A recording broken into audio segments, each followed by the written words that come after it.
샬롬. 2020년 12월 20일 큐티입니다. 고난을 복으로 여기는 그리스도인. 베드로전서 4장 12절에서 19절까지 말씀입니다. 개역 개정입니다.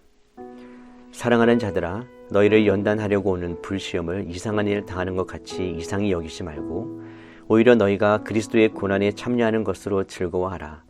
이는 그의 영광을 나타내실 때에 너희로 즐거워하고 기뻐하게 하려 함이라. 너희가 그리스도의 이름으로 치욕을 당하면 복 있는 자로다. 영광의 영 곧 하나님의 영이 너희 위에 계심이라.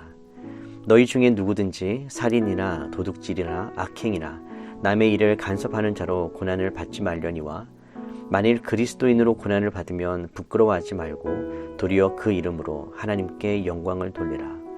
하나님의 집에서 심판을 시작할 때가 되었나니 만일 우리에게 먼저 하면 하나님의 복음을 순종하지 아니하는 자들의 그 마지막은 어떠하며 또 의인이 겨우 구원을 받으면 경건하지 아니한 자와 죄인은 어디에 서리요.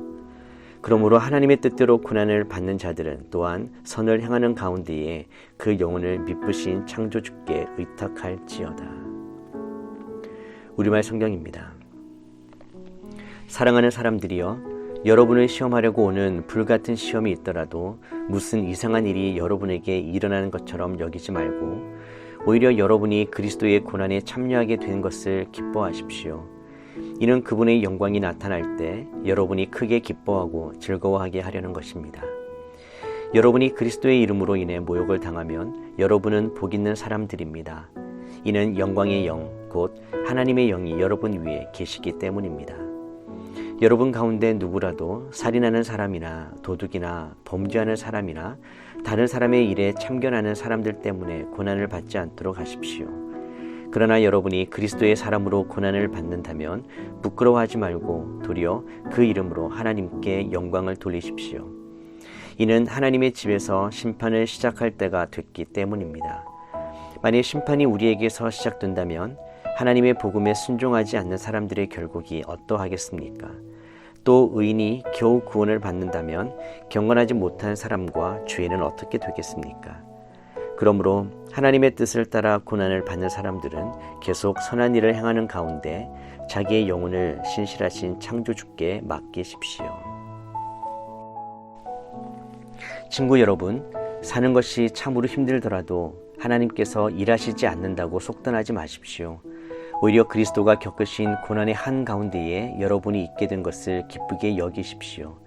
이 고난은 영광이 임박했을 때 여러분이 통과해야 하는 영적 재련의 과정입니다.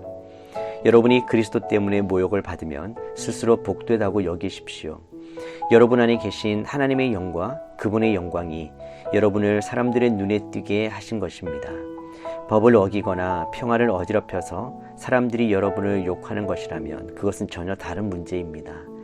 그러나 여러분이 그리스도인이기에 받는 모욕이라면 기꺼이 받아들이십시오. 그리스도인이라는 이름에 반영되어 있는 여러분의 구별된 신분을 자랑으로 여기십시오. 하나님의 집에 심판이 시작되었습니다. 우리가 맨 먼저입니다. 우리가 먼저 심판을 받는데 하나님의 메시지를 거절하는 자들은 어떻게 되겠습니까? 선한 사람도 간신히 관문을 통과한다면 악한 사람에게는 무엇이 기다리고 있겠습니까? 하나님의 말씀대로 산다는 이유로 여러분의 삶이 힘겨워지거든 당연한 일로 받아들이십시오. 하나님을 신뢰하십시오. 하나님께서는 자신의 일을 잘 알고 계시니 계속해서 그 일을 이루실 것입니다. 베드로는 오늘 본문에서 고난을 이긴 성도들이 어떤 영광을 받는지를 확증해 주고 있습니다. 베드로는 순교를 동반할 수도 있는 불시험을 이상하게 생각하지 말고 오히려 그리스도의 고난에 참여하는 것으로 여기고 즐거워하라고 권면합니다. 그리스도의 이름으로 치욕을 당하는 고난은 고통과 슬픔이 아니라 영광과 즐거움을 가져다 주기 때문입니다. 이것은 베드로가 직접 경험한 일입니다. 그도 공회에서 매를 맞았고 하나님이 자신을 주님의 이름을 위해 능욕받는 일에 합당한 자로 여겨주심을 기뻐했습니다. 우리의 믿음도 이 정도로 성장할 수 있기를 간절히 소망합니다. 베드로는 교회에 속한 사람이라고 해서 모두 예수님처럼 선한 삶을 살고 있다고 믿지는 않았습니다. 이것은 자기 자신도 예수님을 따를 때 마찬가지였습니다. 그는 예수님과 가장 가까운 자리에 있었으면서도 칼을 품고 다녔던 사람입니다. 그는 신앙 때문에 고난을 당하는 것이라면 도리어 하나님께 영광을 돌릴 수 있다고 고백합니다. 베드로는 자기 경험을 통해 사람이 당하는 고난이 다 같은 고난일 수 없음을 알았고 신앙으로 인한 고난은 절대 부끄러운 것이 아님을 확신했습니다. 성도가 절대로 받지 말아야 될 고난이 있는데 그것은 세상에서 범죄를 저질러 세상의 형벌을 받는 것입니다. 그러나 성도가 받아야 할 고난은 의를 위해, 선한 일을 위해 받는 고난입니다.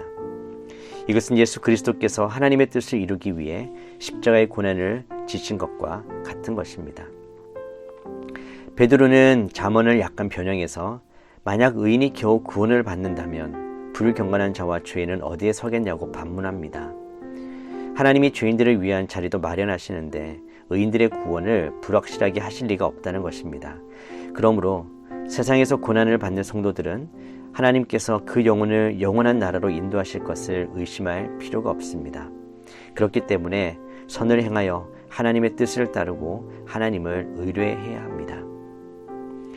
사도 바울은 로마서에서 성도가 그리스도 안에서 구원의 은혜를 누릴 뿐만 아니라 그리스도를 위해 고난에 동참하는 것이 소망을 이루는 과정이라고 말했습니다. 환난은 인내를, 인내는 연단을, 연단은 소망을 이룬다는 것입니다. 성도는 그리스도 안에서 믿음으로 구원을 받지만 영적 성장을 위해서는 연단이 필요합니다. 그래서 베드로 사도도 성도들에게 고난당할 때 즐거워하고 기뻐하라고 이야기합니다.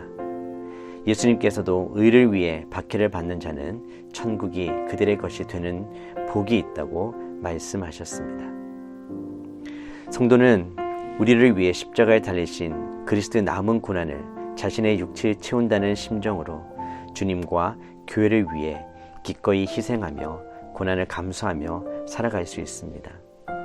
우리가 이것을 복으로 여기며 이 땅 가운데 하나님의 구원을 온전히 이루어가는 저희들이 되기를 축복합니다. 기도하겠습니다. 하나님 아버지, 이 땅에서 그리스도를 따라 복음을 따라 살아갈 때 우리 삶에 오는 고난을 이상하게 여기지 않고 오히려 즐거워하며 기뻐하는 저희들이 되게 하여 주시옵소서. 주님이 가신 그 길을 저희도 기쁨으로 따라가기를 간절히 원합니다.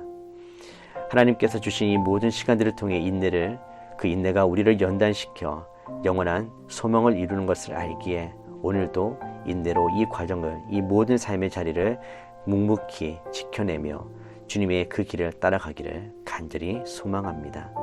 오늘도 그 고난의 자리 가운데, 고통의 자리 가운데 찾아와 주시고 하나님의 능력으로 승리하는 저희가 될 수 있도록 인도하여 주시옵소서. 예수님의 이름으로 기도드립니다. 아멘.